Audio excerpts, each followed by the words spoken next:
Welcome to Adaptation, the book to movie podcast. I'm Nate. And I'm Chris. And today we are discussing Push by Sapphire and its film adaptation Precious, directed by Lee Daniels. But before we get into that, a couple of quick notes. First of all, much like in our Color Purple episode, which I imagine we will probably evoke a handful of times in this discussion, Push is a novel full of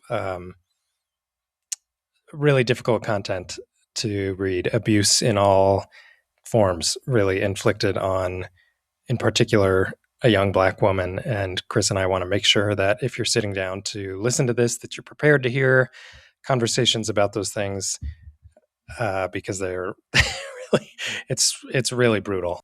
And we just want you to know that you can take the space that you need if you need it. But before we dive in, how are you, Chris? What have you been reading? Good. I am doing well. Beautiful and sunny out here today. Right after we got done, literally right after we got done with our last episode, Rebecca, I hit the road and did my 30-hour quest across the country from Denver back to Brooklyn. Nice. And in that drive, I went cover to cover on the second book in the Mistborn series, a Brandon Sanderson, called The Well of Ascension. Are you up to date on your book talk on our boy Brando Sando? Not these ones specifically, but that name, Brandon Sanderson, has been, I've heard it 1,000 times this year. 1,000 times. He's the boys of our age version of the Sarah J. Maas and Fairy Smut Realm. Okay. I mean, I love those books, but stereotypically attributed to the female audience. These are all of the boys in my book club absolutely love him. I do not dislike him. I just don't necessarily understand the hype. But undeniably, the dude pumps out books, and they are pretty overwhelmingly well received. Okay. Are they also fantasy and sort of sexy and things like that? Fantasy, not sort of sexy. Oh, okay. Yeah, bummer. But yes, fantasy. He does very cool world building. I don't know. It was the perfect book for a 30-hour road trip because it's fun, exciting. It is an intriguing world, but also absolutely not going to be offensive or difficult emotionally in any way. Sure. Okay. Well, that's exactly why they become so popular. That accessibility, Yes, 100%. But I think you and Jay mentioned him in the last episode. He may have come up a few other times this year, but I mean, I've even heard his name like on TV and in the news. He's a big deal right now. Huge. Well, I mean, when I say prolific writer, the quantity of just like words per day published and selling is extraordinary, absolutely insane. I don't even know how many he's put out at this point. Is he like a James Patterson type? How was it James Patterson that always had like 2 books a year? And you're like, how did this? What is this new book? How could you possibly? Right, you're more? Like, how? Okay, so Mistborn Saga has 7, Stormlight Archive has 5. Here we go. Oh, I've heard most recommended books.com, all 79 Brandon Sanderson books in order. 79. Well, and these are not small books. I mean, good for him for being able to communicate all of those ideas, And it works. It's not lazy writing. It's not was it Danielle Steele? What was the mom novels that were like, okay, swap out a couple names and turn the plot slightly this way and put another one out? Yeah, it might have been Danielle Steele. But I mean, your comparison, James Patterson, Clancy for a while there. Yeah. Again, not saying any of these are bad writing. If you enjoy them, you really enjoy them. Mm-hmm. But Sanderson has found himself a place. I've never been huge into them, but Something for the road. It worked. It was good. Yeah, good, good. What's been on the TV for you, or at the theater, I suppose? At the theater, at home, I've been watching a lot of Spielberg movies because I'm so excited. Next weekend is Disclosure Day, so I've been watching a lot of Spielberg at home. But at the theater, I went and saw. Let's see, I'm looking through my letterboxd here. I Love Boosters. Love that movie. Really fantastic, about a group of shoplifters. It's really just like a leftist fever dream. It was so awesome. I saw the Backrooms movie. Have you seen ads for this? I haven't seen the ads for it. I've seen the meme responses. Okay, so were you familiar with like I don't know what you call it, this like online thing that was Backrooms before the movie came out? Okay, so this YouTube guy, he's 20 years old, the guy that directed this movie. So, Wow. which is insane. And he's so brilliant. I've listened to several interviews with him and he's so I'm like, how are you almost a decade younger than me? You sound so much more adult and put together. But anyway, he started this video series. It's all about liminal space and how spooky it is. And so this movie is about people crossing into this, I guess it's a new dimension. I don't fully understand it because it's kind of one of the, it's very internet coded, very like Gen Z Uh-huh. coded. So I'm just a little bit outside of the bubble. But it, they step into this new dimension that's just like empty office space basically, but it's very 90s coded. So everything is like fluorescent lights and Uh-huh. carpet, and it's creepy and things are backwards, and don't totally understand it, but it was certainly an interesting watch. Probably not for you. Seems I pretty gathered that spooky. much. Yeah. And then I saw Power Ballad, which is the movie about Paul Rudd. He's a wedding singer whose like original song gets stolen by a pop star. Total cheesy popcorn movie, and truthfully not very good, but kind of a fun watch. And Hmm. he's such a funny guy, and he's so fun to watch that it was okay. It was all right.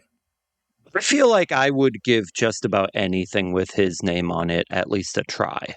Yeah, and it was, he does a lot of singing in the movie, which I think is the first time in his career that he's done that. So it was interesting, at least in the Paul Rudd canon.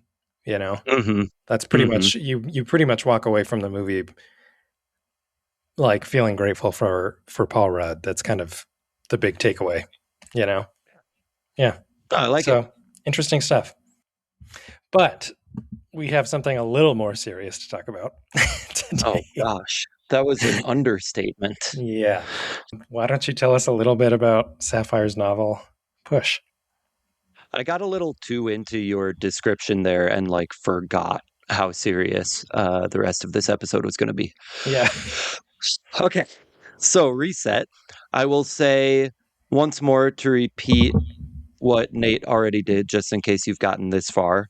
And if some of these are difficult content areas for you, this may be your time to take the off ramp. This book, how do trigger warnings work? Contained in this book, incest, rape, rape of minors, drug use, drug abuse, family homicide, and AIDS. I don't know if that's a trigger warning. Infectious disease affecting your family. Yes, very serious Yeah, topics. Heavy. yeah. So just wanted the warning now before something comes out of left field for you, our dear listener. Okay.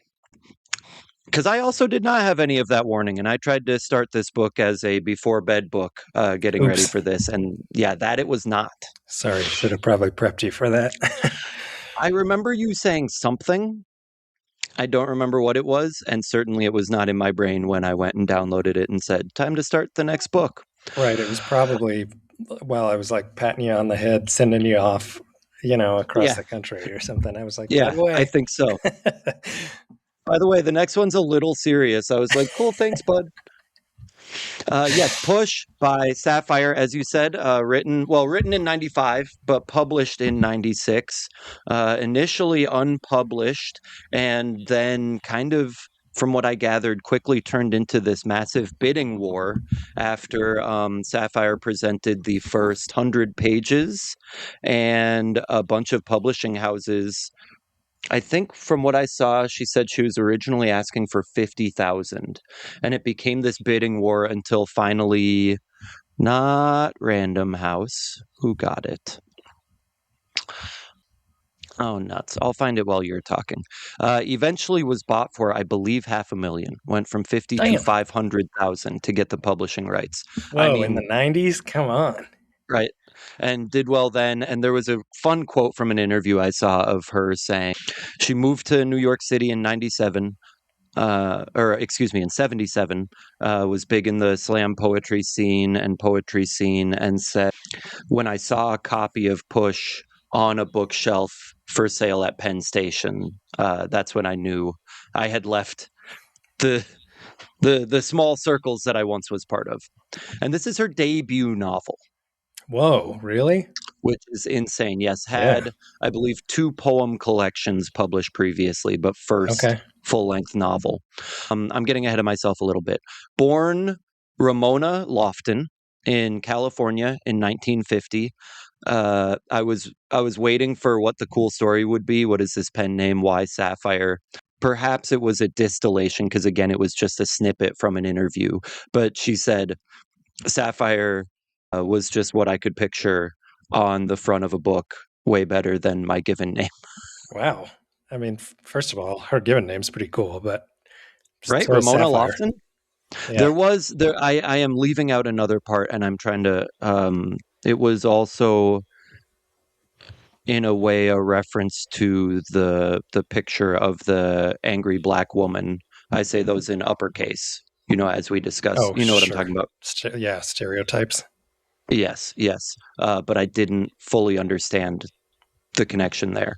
Okay. But yes, it's more than just that, but I did think that was like, hey, that's a great reason to It choose really your pen is. name. And it's a cool pen name too, 100%. Yeah. Yeah. The foreword to the book I had also was by another author, or the foreword to the copy I got. And they said something similar along the lines of going from seeing Sapphire around these poetry scenes in Brooklyn and around New York, and then suddenly this published book, and they were like, "Oh yeah, she did it." Cool. The plot: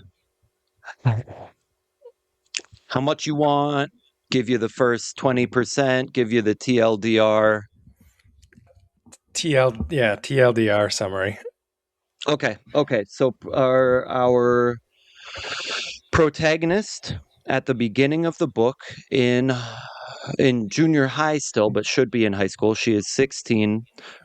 Precious Clarice Jones finds herself being kicked out of her public school, or suspended maybe.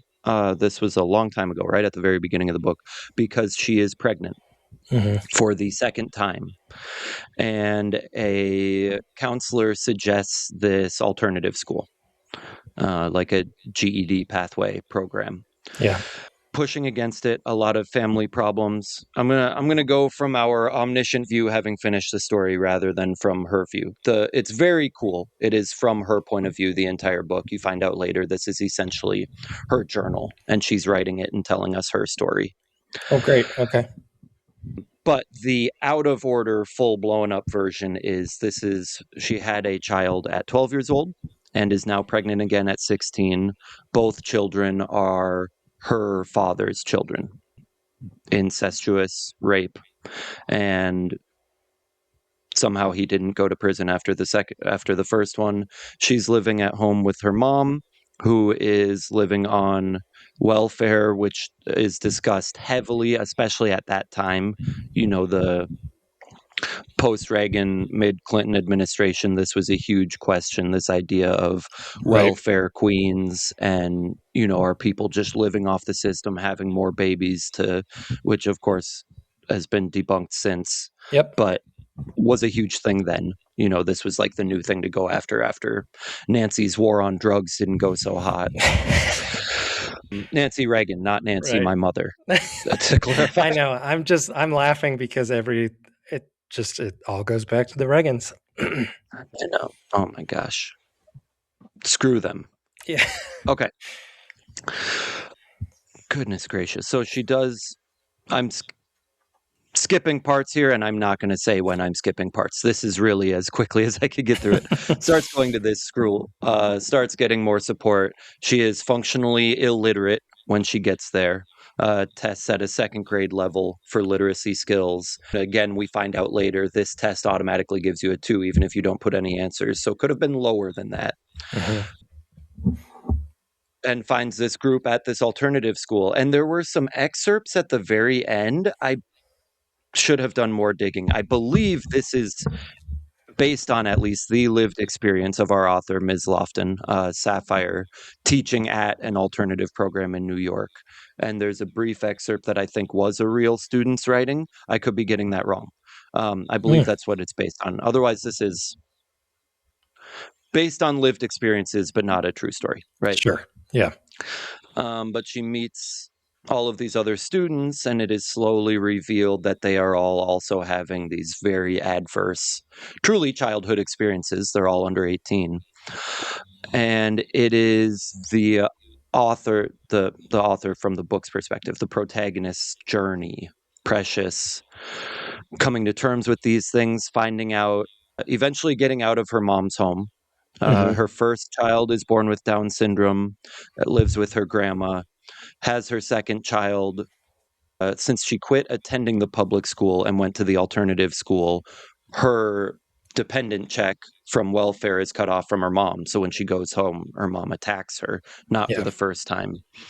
And so she leaves, finds her way to a halfway house, is raising her infant, and just it's this simultaneous journey as we watch the very impressive and motivational quest that she has, this determination to learn to read and write, to fight through her experience with the education system, as more and more things are discovered, that her mom was also raping her, that her dad died of AIDS, and she goes and gets tested and finds out she also has AIDS, of meeting all of these other girls in the program and learning their stories. Just very brutal, and yet also, as we know, is absolutely happening in its various forms in a city near you, wherever you live. Such a fast. It does end at kind of a unique moment. We're given the classes book coming out at the end, and there are a couple of things sort of coming to a head in the plot that are not shared with us, but I think that's okay because they are besides the point. Does that make sense? Yeah. And my understanding, if I can interject here, is that there is I don't know if sequel is the right word, but a companion novel that is from, am I getting ahead of you here? No, continue. It's from the son's perspective, her second born. Yes, there's a sequel from Abdul's perspective. Abdul, that's right. Titled The Kid. Yes, and I'm very curious about that one. Yeah. But essentially, from what I saw, she did not write this with the intention of writing the sequel. It was received so positively that she decided to write the next one.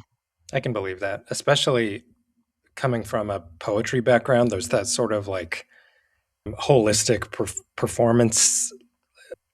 What am I trying to say here? Like completing the story. There's more to it. There's more elements than just what you're consuming on the surface level. So I can see her expanding, you know? Yes. And I think you hit the nail on the head. I mean, the book is very evidently, I think, written by a poet. We have a lot of, it felt almost jarring initially. We have a lot of Precious's personal poetry woven in.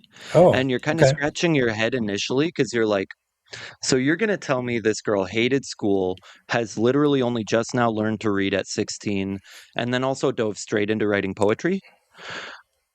But Yeah. also, there is a very raw and real aspect where the teacher says, poetry doesn't have to rhyme. The classic thing that I think all of us had to be told at some point. Mm-hmm. And she's just telling these heart-wrenching, not stories, essentially details of her personal timeline, Mm. but the punchiness, the lack of punctuation of poetry, the way that you can manipulate it physically on the page, makes it such a brilliant outlet for it Yeah. that you can very reasonably connect the dots for yourself and say, oh, she's had this great teacher at the alternative school, Miss Rain. Mm-hmm. Of course, she had told her, maybe you would find expression easier in poetry. That's as much as the plot as I want to go to right now. Okay. Okay. Yep. So there are two aspects that I think are very cool within this book. The first one, much more surface level. The writing tone, the style and dialect chosen um, is, well, probably the only simple thing to talk about. And we've already touched on it. The protagonist is illiterate at the start, Mm-hmm. and we see it in the writing. She includes how she's spelling, or well, lack thereof, inability to spell these words, lack of knowledge of these higher tier academic words. Cool. And as it goes, she's going to school, she's learning more, and her writing is getting better. That's cool. Yeah, very cool. Very, very cool. And also, she maintains the same tone that she had at the beginning. It's just written more eloquently, it's just a remarkable feat of writing on the part of Sapphire to hold both of those things and achieve it, which is very remarkable. Yeah. Cool. And it also makes it feel so personal. I mean, you feel like you're reading someone's diary, right? Sure. Totally. The content is where it obviously gets much more difficult. It's been criticized, as we discussed, the number of, calling them adverse childhood experiences is like the clinical way now. That's so sanitized, but these horrific life experiences Yeah. that this young girl's being put through. The criticism has been, okay, you've now reached a point that's unrealistic. This is fiction. You've made this character up, and she's had two babies by her own father and been abused by her mother, and then was homeless briefly, also found a halfway house while she was getting literate and raising her second child, and then found out she had AIDS. Like, this is getting crazy, essentially, is the criticism. Mm. But that misses the point entirely. And I Yeah. think, actually, in a subtle and brilliant way, the author, maybe not foreseeing that complaint, but kind of answers it herself within the book anyway. At the end, they do the class book where everyone's writings are brought out. We hear Jermaine's story. We hear, oh, nuts. What's her shoot? A couple other characters' stories, Rhonda's, and their, I don't want to boil it down to, oh, what's their issue, but their story of how they also ended up in this place, right? Yeah. And Sure. again, very recognizable, real things happening around us. It can seem like a trope or contrite in written form when you have so many of them together, but Mm-hmm. she so brilliantly blends it as, no, they're all meeting together at this point because they have this shared goal. They want to become literate and get their GED. This just happens to be the life they've had. Right. Which obviously not the same extent or variety of big T trauma. Sure. We can't relate on that level, but this is their life story. Here she is now. And I think a lot of what that achieves by we hear bits and pieces of each of their stories all along, but by having this whole book together at the end, one, it's cool because the class is talking about putting it together, and then we get to read that. Yeah. It's a little meta. That's cool. It also, it shows us, no, the point is not that this one individual had a horrific experience and thrived and survived despite it. It's lots of people are going through lots of issues. That's not the problem here. The problem is the marginalized individuals not being seen, not being helped. Yeah. Yep. Does that make sense? 100%. Yeah. Okay. Totally. And I wrote that I want to tread lightly here because, one, this discussion very immediately becomes we are quantifying life circumstances, right? Mm, Oh, who was better off, the girl whose dad sure. shot her mom, or right? And Yeah. that's not the question here. Right. Okay. And the second thing is, regardless of whether this is a quote unquote realistic or unrealistic lived experience someone could have, the fact is individuals absolutely are living with their unique comorbidities and intersections of difficult circumstances. And I think that's what Sapphire was trying to get across. Yeah. Yeah, I agree. Oh my gosh. Some, it goes up and down, obviously. There are high points. Hmm. But man, some of these scenes were just so brutal to get through. Yeah. And oh shoot, I got ahead of myself. My final point on that was the idea of presenting us with such varied backgrounds, and then Precious finding she's putting it off, finally going with her friend to the incest support group. Oh, okay. I That's think. not in the movie. Oh, interesting. Okay. She puts it off, and then she finally goes with, and it's this very positive experience for her, realizing I'm not the only one. Oh, good. And I Yeah. think that was the point in this, not quantifying adverse experiences, not saying, oh, they're better off, they're not, they have received support, they have not, but having something for someone to say, I am not the only one. I can relate to this thing that's happened in my life. Other people have survived this. I can. I think there's this positivity there that is, I suppose, subtle and difficult to grasp because it is an overwhelmingly not positive story. Yeah.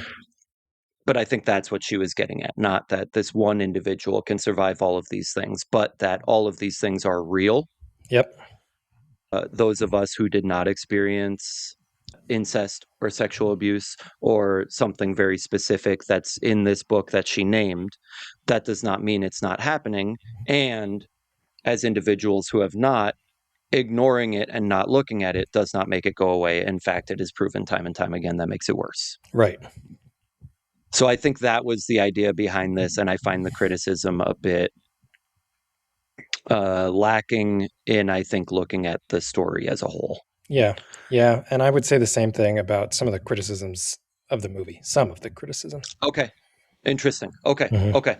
This is the last thing I'll say about the book because that truly is all of the. Well, it's not. There's a lot you could talk about the book. All of what I felt it was useful for us because there's also a point that I think becomes egregious on our part in the discussion where continuing to reference particular scenes both misses the point and is not. I think that's a point where the discussion becomes not fruitful for society. Yeah. Sure. So I'm not trying to skip past those aspects by any means. They are all very real. One, in our reality, two, Hmm. in the story, in the text, and very graphic. I don't want to certainly not excuse it, but not skip past us discussing it. But as individuals who did not experience all of these things, I don't see any value in us digging into particular steps along this way Totally more agree. clearly. Yeah. There is one that I suppose I did not discuss and I think is important. This understanding of what's happening around them and in their culture. One of the individuals whose story we get and is a significant departure from the other stories is Jermaine, who is going to this group, and they all know that that Jermaine is way better, has the reading and writing skills. They're like, "What are you even doing here?" Mm. Went into the program knowing they were already at this level and could get a GED, but did not knew that she wanted to wear men's clothing and liked girls at a very young age Mm. and is kicked out of the house for it. Hmm. And the AIDS discussion in particular, one was a shock when Precious brings it up, I think just because I did not see that coming. But two brings out what was also a shock, these prevalent notions of her and her mom both went, well, how could we have it? We have not had anal sex like homosexuals do. I'm censoring all of the verbiage heavily. Yeah. From how Precious and her mom say it. And so this misnomer of, oh, how does it genuinely work in society? And she's talking about it and needs to have this teacher say, what are you talking about? AIDS is not a problem just for individuals who are homosexual, nor is that a way to discuss it. And Right. it's, again, Sapphire just does it in such an eloquent way. If there were a way to separate it from the story, and if I had more mature students who I think could handle the content, it would be, I think, a fantastic tool for Wow. the classroom. Okay. As a whole, obviously, this would be That's a lot. tough to present. Yeah. Yeah, yeah. But yeah, that was a particular story that I think was so valuable. And again, even if you think you don't know someone who's had that experience, I feel confident telling you you'd be surprised. Yeah. Last part, which is crazy because it's a whole discussion that unfortunately is like outside of the purview for us, but was incredible. I I didn't check what year. I clearly have a much, much more recent reprint of it. There's an epilogue by Sapphire talking about this book from 30 years ago now and comparing it to what was happening during COVID. Oh, yeah. Totally. So this has to have been a reprint in the last 5 years that she added this, and it's fascinating because she said at the time the discussion was why couldn't someone like Precious get access to the medication that she needs, and essentially the push then was if you were a gay white man who had AIDS, you had access, Right. and everyone else did not. And she drew an incredible comparison to exactly what we saw during COVID, which was exactly the same.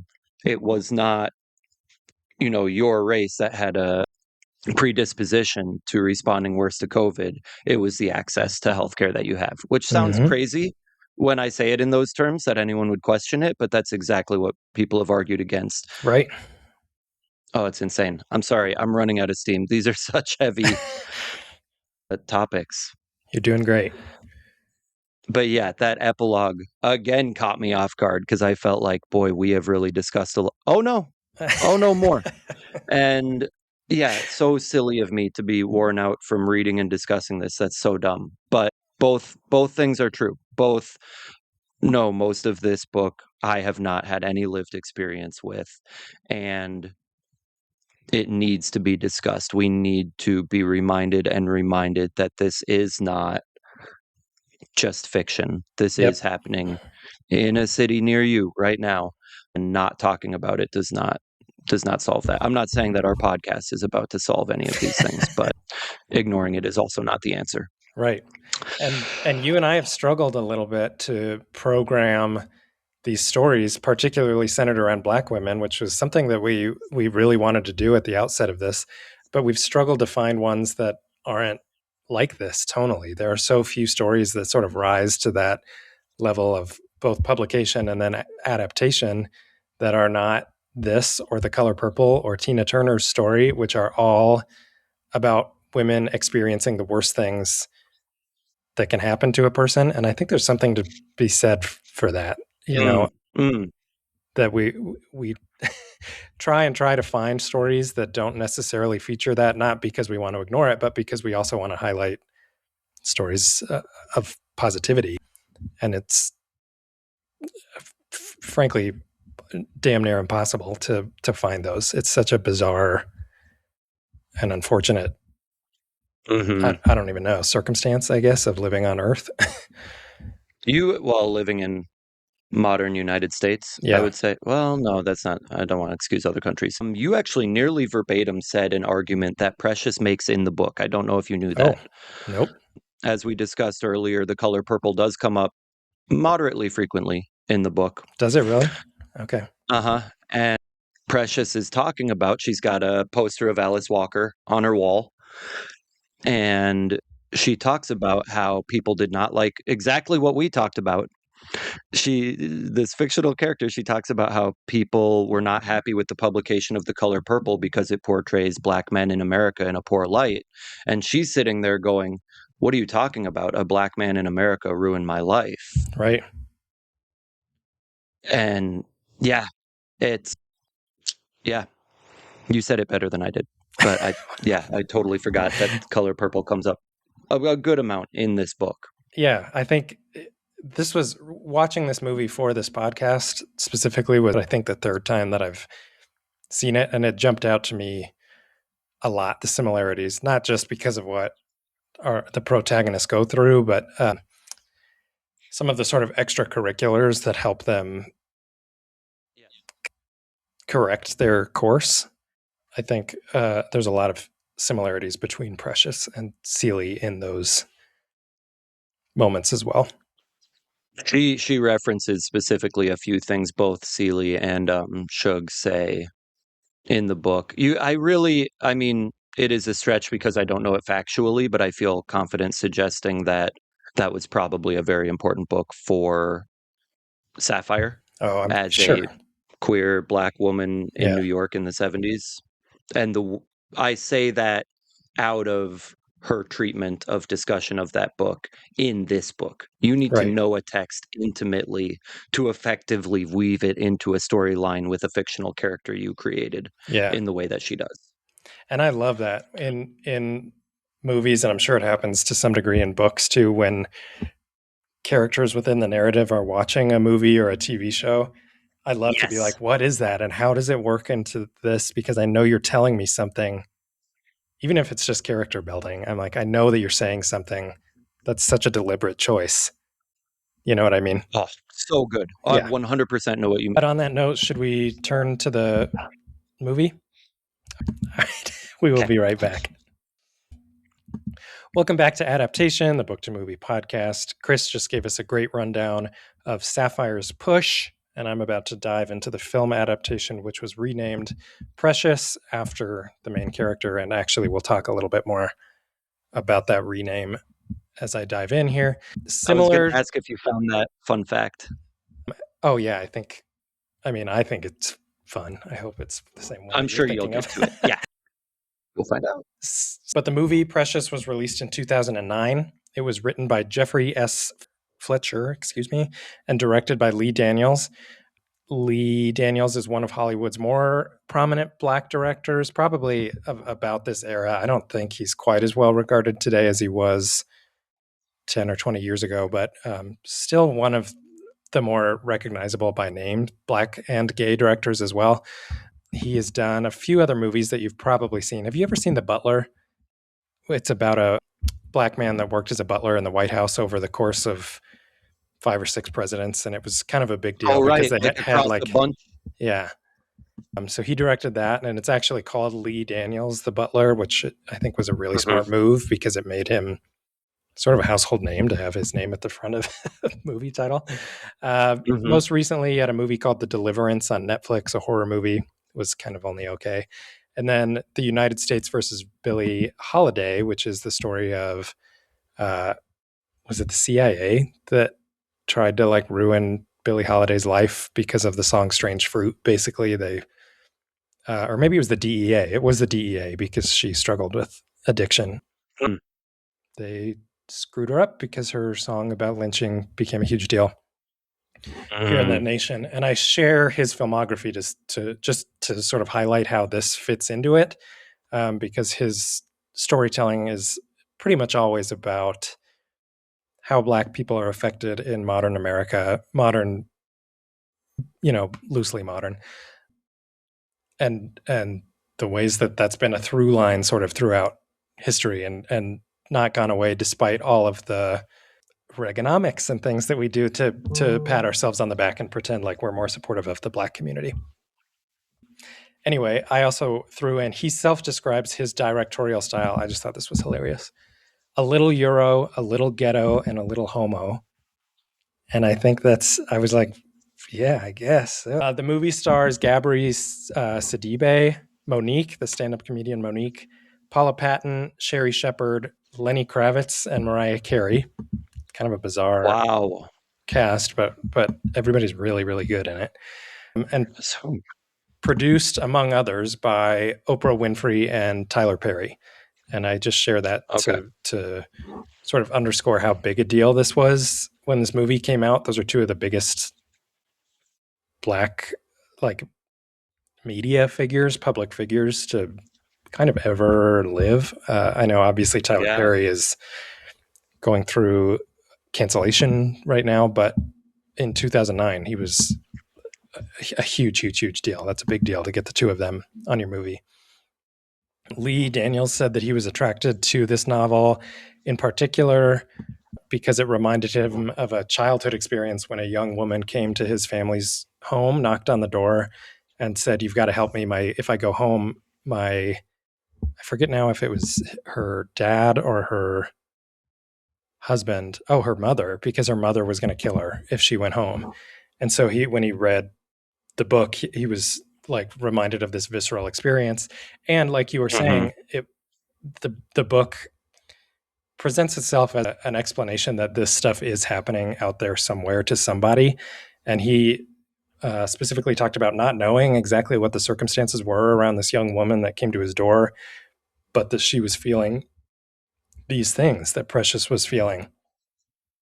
And so realizing that was real was a huge incentive for him in adapting this book and taking it on as a project. When he made the movie, he was expecting it to go straight to DVD because that's kind of what had happened to his first handful of movies. Like I said, he doesn't get the greatest reviews, partly because of that really strange style that he Hmm. described. But yeah, so he was expecting this one to go straight to DVD until it became a hit at the Sundance Film Festival, which is one that happens earlier in the year primarily for independent film. And it became a huge hit there. People loved it, put it on track for a theatrical release by Lionsgate. And he's talked a lot, Lee Daniels, about how this movie really only happened under, or really only became a hit under very specific circumstances, particularly Oprah and Perry coming on board and helping to promote the movie. Um, you know, Oprah's also had a rough few years publicity wise, but in 2009, if she was telling people to go watch a movie or to read a book, people were doing it. So that was a huge deal. Part of like, if she wasn't a producer on this, I don't think we'd know that it was out there to put on this podcast. And then Wow. in part, Mary J. Blige also recorded the movie's theme song and was pretty instrumental in promoting the movie because the song was featured also on one of her albums. I believe it was a single on one of her albums. So it was a lot of cross promotion from one of the biggest stars in music as well. So uh, I thought it was just really interesting that Daniels has been so vocal about the support that he received and the way people sort of gathered around this project to lift it up was really cool. Had a pretty limited rollout. It was only in 18 theaters across the United States in its opening weekend, which is really low. That happens a lot for indie films, and then they typically will like increase the rollout in the coming weeks as they see how it performs and theaters decide whether they want to dedicate screens to it. But what was really remarkable was that in that weekend, when it was only in 18 theaters, it was the number 12 earner at the box office nationwide. Wow. Yeah. So those Geez. 18 theaters were just raking it in. I mean, like every showing had to have been sold out over and over again. Wow. So the rollout was expanded, and eventually it ended up the movie grossed over $63 million on a $10 million budget. Mostly positive reviews for this. Some criticisms point to the film's like similarities to other kind of aspirational stories, right? Like the student was not doing very well and then connected with a teacher that changed their life and then they do well. That is sort of the plot of at least the movie, and I assume the book as well. If you had to boil it down and Yes. strip away a lot of nuance and detail, that's sort of what we're talking about. A lot. Yeah. So I can see that. And then there were some criticisms as well. Like we said about The Color Purple, some people didn't like the way that there are so few men in this movie that I don't think you can really criticize it for how it portrays men. you've got Lenny Kravitz's character, who's the nurse that delivers Abdul, and then the father is barely a character in the story whatsoever. But people were more mad about this being sort of like the portrayal of the Black experience in America, right? Because some people walked away without a nuanced take on it, and assuming that this story meant what it looks like on paper as opposed to what it's supposed to mean on a deeper level, right? Which Uh-huh. is that these things are real and exist in our world. There were also, I thought, some interesting criticisms around the movie specifically, calling it out for colorism because Monique and Gabri Sidibe are both very dark-skinned Black women, whereas pretty much everybody else in the movie, particularly everybody else that's kind of a hero in the story, whether it's Miss Rain or the nurse that delivers the baby or the social worker whose name I'm forgetting, who's played by Mariah Carey, they're all light-skinned Miss actors. Weiss. Miss Weiss, yes. They're all portrayed by light-skinned actors, so there were a lot of complaints about colorism in this film and the way that light-skinned characters tend to step in and save the day for these dark-skinned women, or Precious in particular. Interesting. It's a tough criticism for me because this movie probably wouldn't have gotten off the ground if it didn't star Mariah Carey and Lenny Kravitz. But it's not wrong. You know what I mean? Interesting. Particularly, Okay. I think a really interesting factoid in line with that is that Sidibe has not. She was Oscar nominated for her role, Best Actress in a Leading Role, and has had struggled a lot in her career since then. And Monique, in fact, won an Oscar for her role as the abusive mother, and both of them have struggled since then. They don't get great work, which is unfortunately a very common thing for dark-skinned women, overweight women, and it's Mm-hmm. you can get the highest and second highest honor in the land, but you don't turn around and get the career that like Mariah Carey and Lenny Kravitz have. They're musicians, so it's a little bit of a different conversation, but they're much more famous than either of those women that I have have just mentioned. So interesting, sort of how inside and out there's some real issues with colorism around this movie. Huh. Yeah.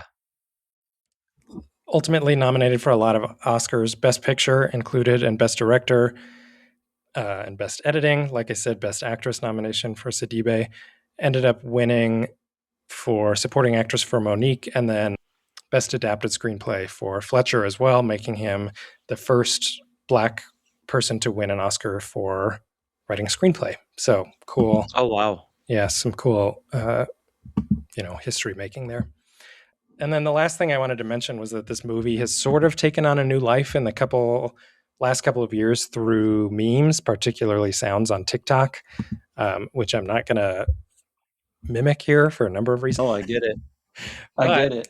that's the movie. Let's dive into our discussion questions. What do you have for me? Yeah. I will probably just have to keep apologizing every week, but this just comes up for me so much in these heavier books that we do. The glaring difficulty I see in adapting this is the strongly graphic nature. We're given very vivid pictures and descriptions in the text that absolutely could not be made into a film. So my question is two. One, pragmatically, how do they get whatever ideas they could through to the audience? And then two, do you feel that it loses some of the effect? Because if the point was censorship, we saw the book Right. censored or banned in many places because of this, um, then the book wouldn't exist at all. So when we do have to censor that graphic nature, what are we losing? Yeah. You get very, very quick flashes of what Precious goes through for the most part. Okay. And it's kind of, well, I should say what she goes through with her father. You get very quick flashes of her mother. It's more outright. You Okay. see a lot of not the sexual stuff with her mother, but the physical abuse. Her mom like Right. just kicking the snot out of her while she's pregnant. And that's visceral enough of an image that you really only need it once or Okay. twice before you're like, I can't look at this anymore. Like, I get the picture. Yeah. And that's obviously a privileged perspective, but that's also the perspective. If you're sitting in a movie theater or at home on your couch and are electively watching this, you're going to have that Right. privilege to a certain degree that the character of Precious did not have.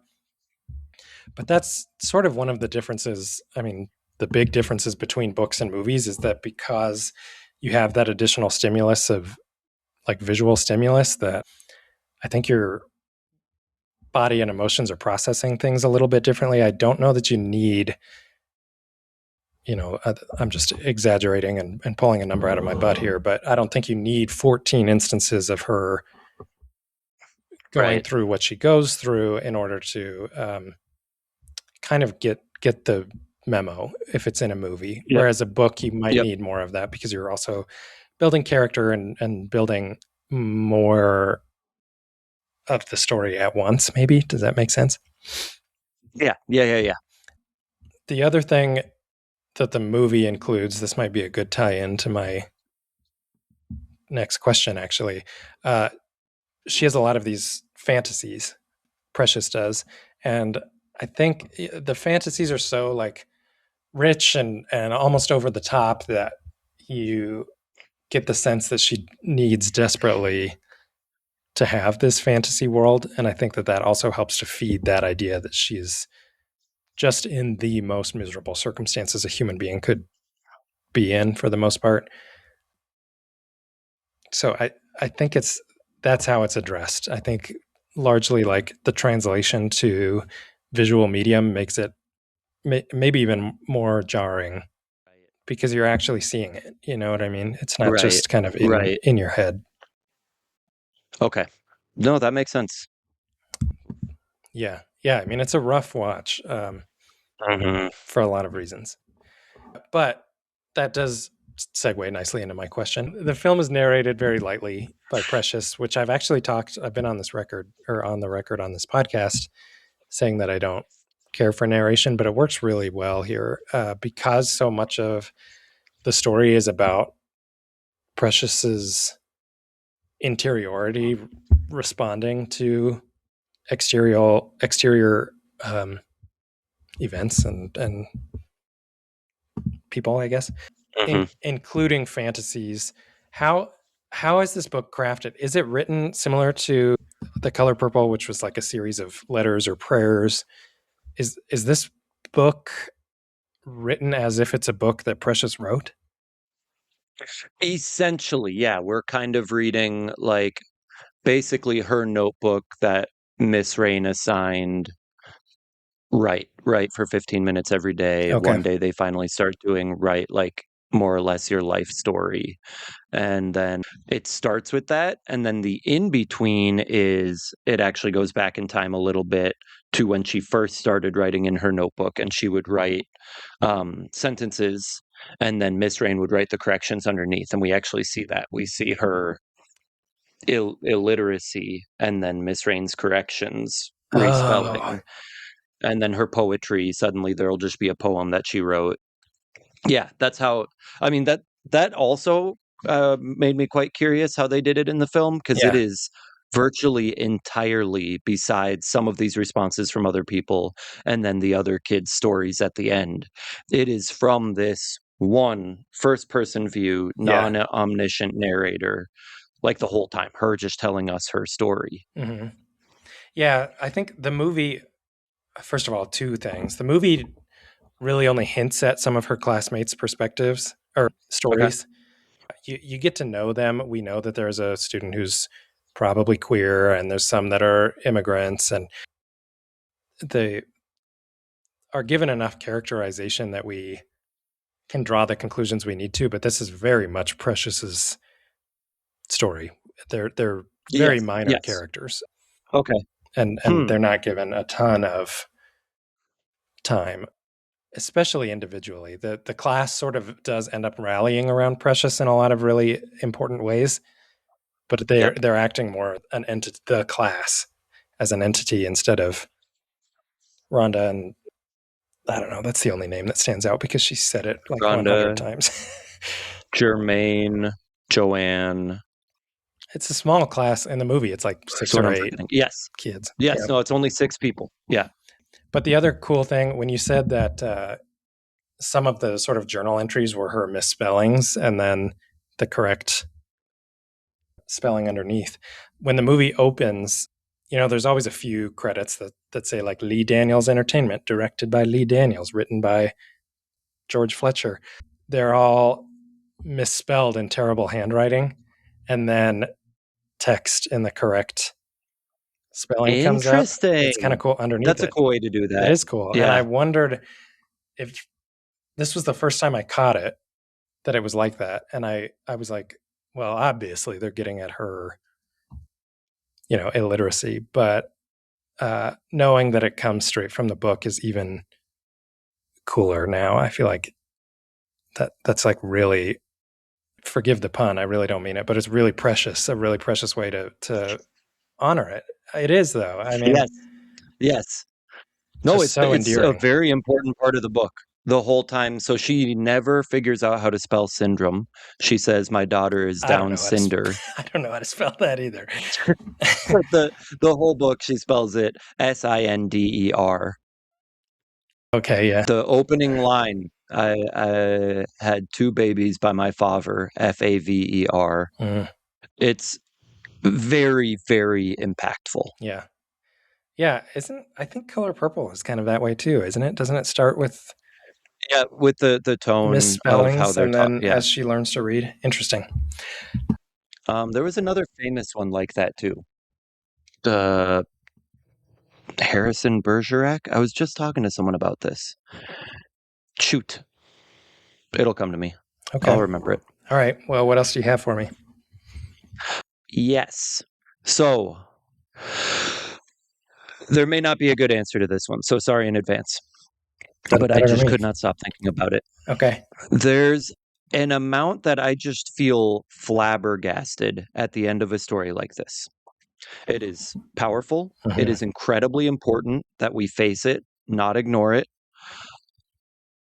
But also, I get done with this, I finish the book, I put it down, and I go, "Okay, what now?" Do you know what I mean? Yeah. And I have no good I mean, you're sitting there the whole time just thinking, "Man, I wish I could help this girl." Clearly, logically, I know there's someone who is 16 and pregnant, probably within a 1-mile radius of me, Right. and that's it. And I don't know that there's a good answer to that. So the question that I wrote was just, how did you feel at the end of the film? Yeah, this was an interesting one. Again, I've watched it several times. And this time I was thinking a lot about how you and I would consume this story because it is Oh, very important that she has a teacher that she connects with. You are a teacher and you've connected with students, not in these circumstances, but in very difficult ones of their own, and helped them, guide them through school and keep their life on a healthy path.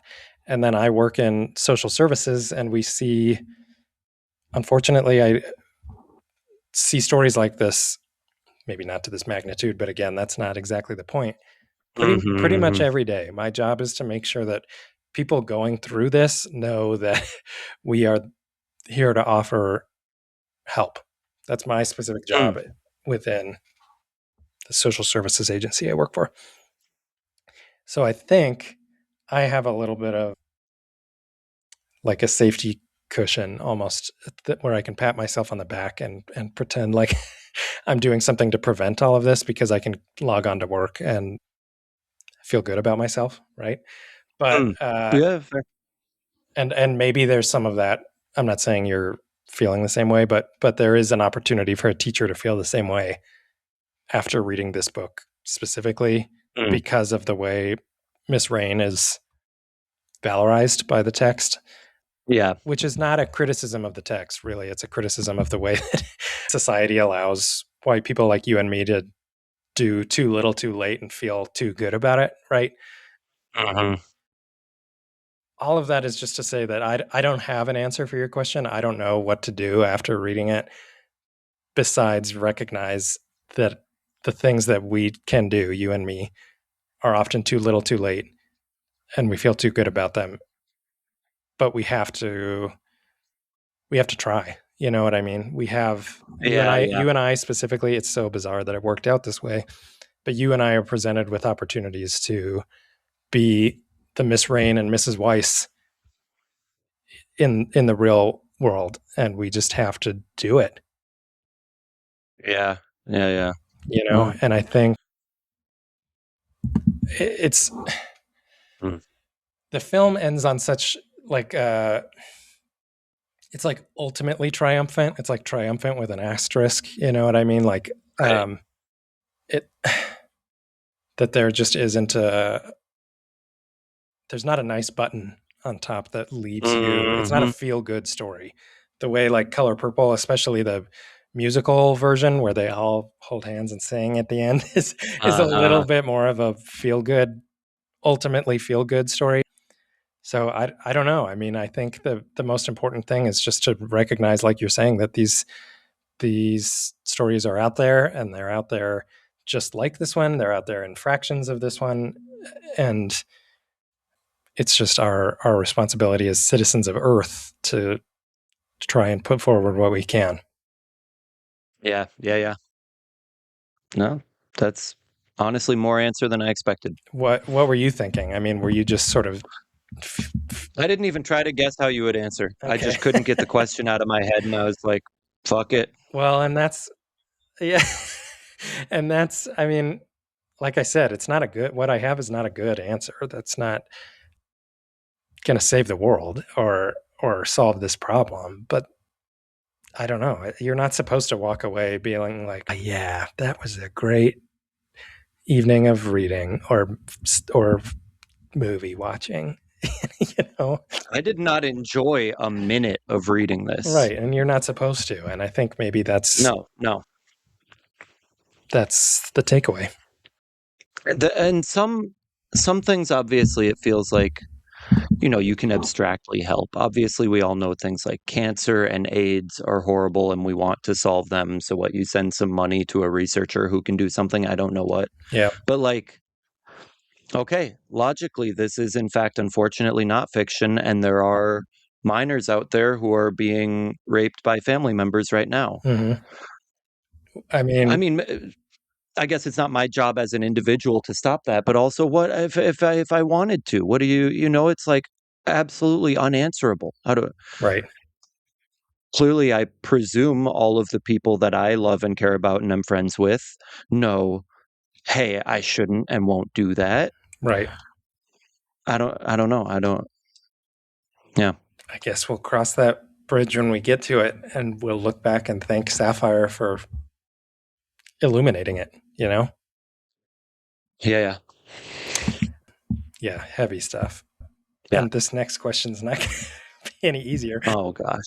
Tell me a little bit about how colorism is addressed in the book. And I'm asking Oh. because, like I said, it was unavoidable is not the right word for the movie, but the movie probably wouldn't exist if it didn't sort of exploit colorism.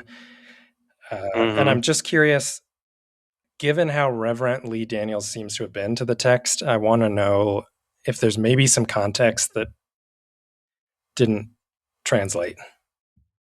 Well, actually, it's interesting. Essentially, everything you described is what the book was, and people just didn't like it. But Hmm. they discussed it more explicitly within the book. Okay. First of all, and I might not be remembering correctly, but if I remember correctly, I believe the nurse Lenny Kravitz plays was a woman in the book, so they just Oh, outright funny. changed that. Okay. And then I don't know if they said her race explicitly, but I feel in my reading, I felt very certain Miss Weiss was white. Well, it is a So, Jewish last name, right? Or Weiss, maybe Eastern at least European. Central European, Yeah. yeah. But it comes up constantly in the book. She's talking about how much easier it would be if she were lighter skinned, or her fantasies about, like you said, having this cute light skinned boyfriend or being lighter skinned. The friend in the program who's there because she became a dope addict because her dad shot her mom. It is virtually the entire storyline of hers, which is such a not footnote, but very small portion of the collected book at the Right. very end, Right. where her mom is Latina, her dad is white, and her dad gets so angry at her mom and says, "Quit speaking Spanish to them. Look at our skin. She looks like me, not you. My kids are white."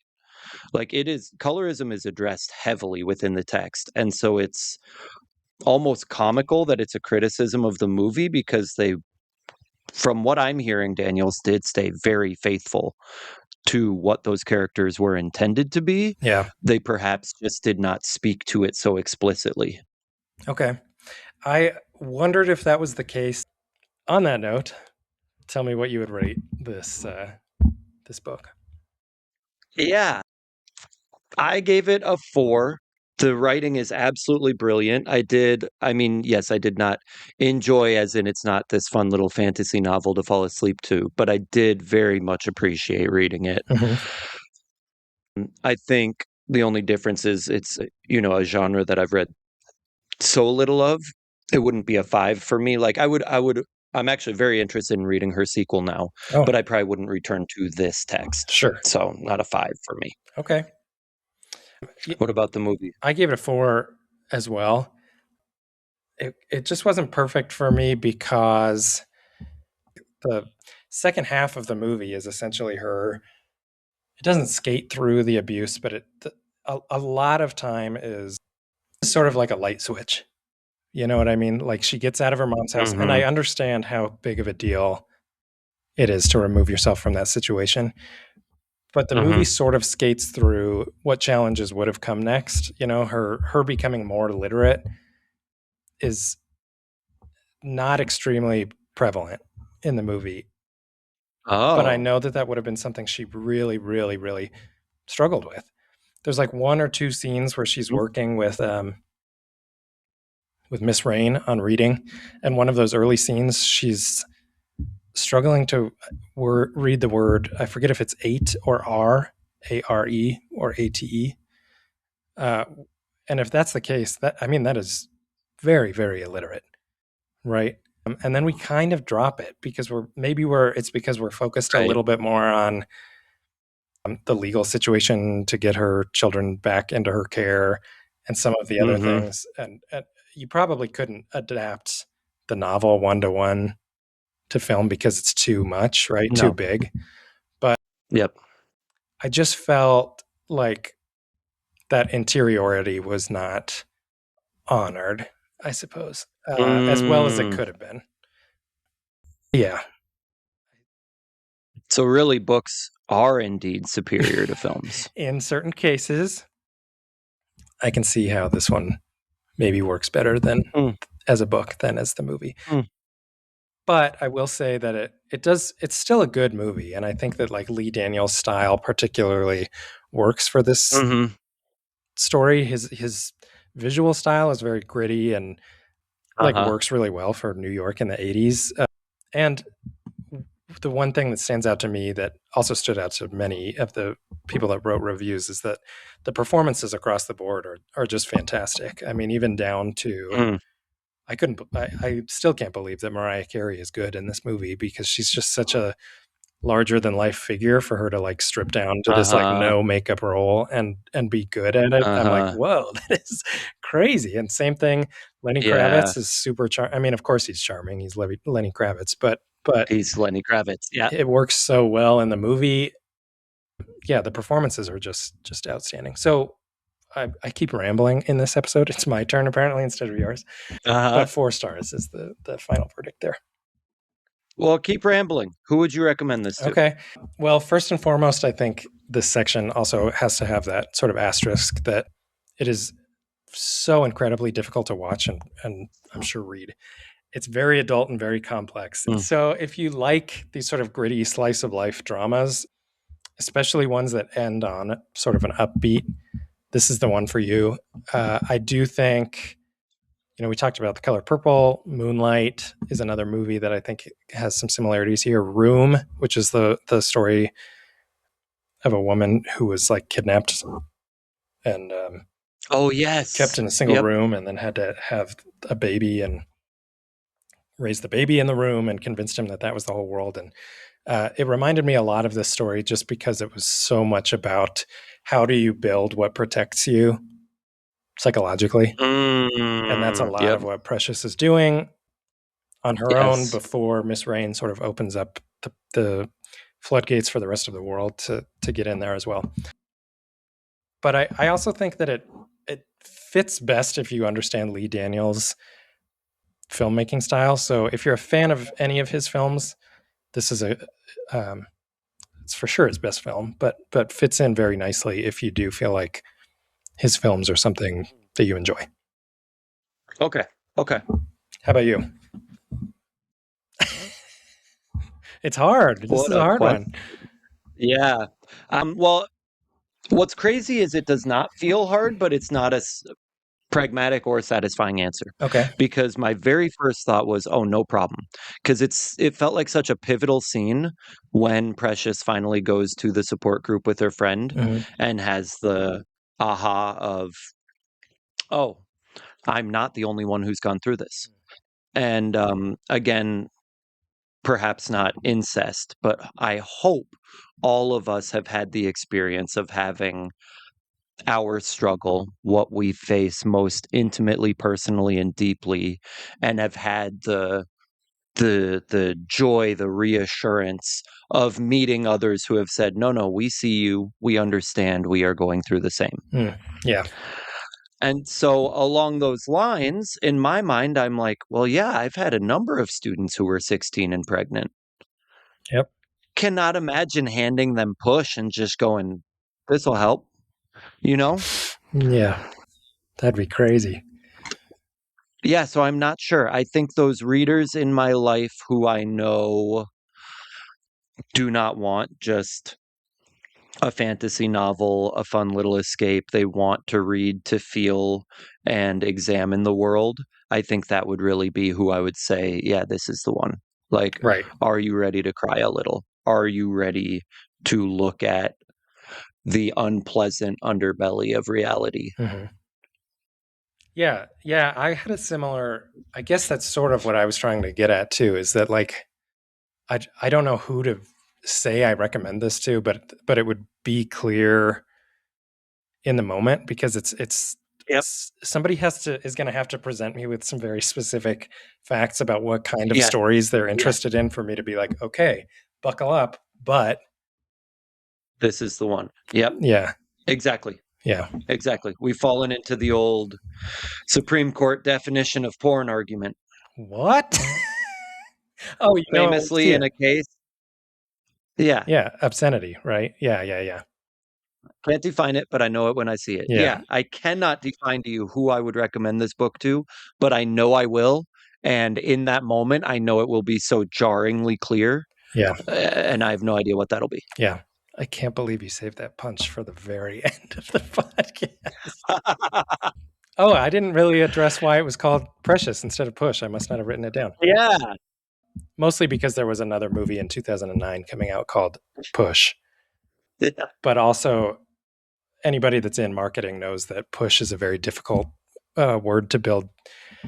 I mean, SEO didn't exactly exist in those days, but you couldn't really look up push and find it. Sort of like, when HBO changed to Max, I was like, that's not going to work. What do you do? Google Max. And guess what? They changed their name. So similar to that, I guess. They wanted to make it. Yeah, the exact same thing. But actually, I think I alluded to this in the Rebecca episode. The technical name for the film, let me pull it up because I don't want to get it wrong. It's called Precious, based on the novel Push by Sapphire, is the full name of the movie. Okay. More colloquially and famously known as Precious. Of course. But that'll do it for our conversation on Push by Sapphire and its film adaptation, Precious, based on the novel Push by Sapphire. Chris, that's such a bummer too, because Push is such a. It's apparent during the text. I love when it's quite clear that the title was deliberate and intentional. And I did read a little bit about how did it come up? Maybe in all of the research on why it was renamed. I read about what that title means and I was like, damn, like Yeah. that's the story. And that's the title. But Precious is obviously a great one too, because she is the main character, but she is a precious character. Everything that she goes through, you just want to give her a big hug and 100%. And cheer her on. Especially when she alludes to it herself. Yeah. Oh, I'm supposed to be precious, but I was not precious to these parents. She says it at the meeting and I have friends now. Her friend buys her a hot chocolate and she says, I've barely known these people at all and they love me. Mm-hmm. My parents named me Precious and they never could. What's the deal? And I'm like, if that's not the most relatable part of this book for all of us. Sure. Yeah. Heavy. Yeah. Good stuff. Heavy stuff. Why don't you announce what we're doing next? Because I think you'll be excited. Yes, I am excited. Sorry, I was reminiscing on what I literally just said. Sorry in case that was unclear. I love my parents and they love me. I'm saying finding your people and feeling connected is relatable. Right. Yes. Okay, up next we've got Minority Report by Philip K. Dick, Adaptation directed by Steven Spielberg, and I believe a little guest for you in the mix. Good. That'll be a fun one. I know it's one of your favorites, so I'm excited to talk about it. Love it. Great. Well, thank you for joining us today. We look forward to next time. Have a good one. Bye.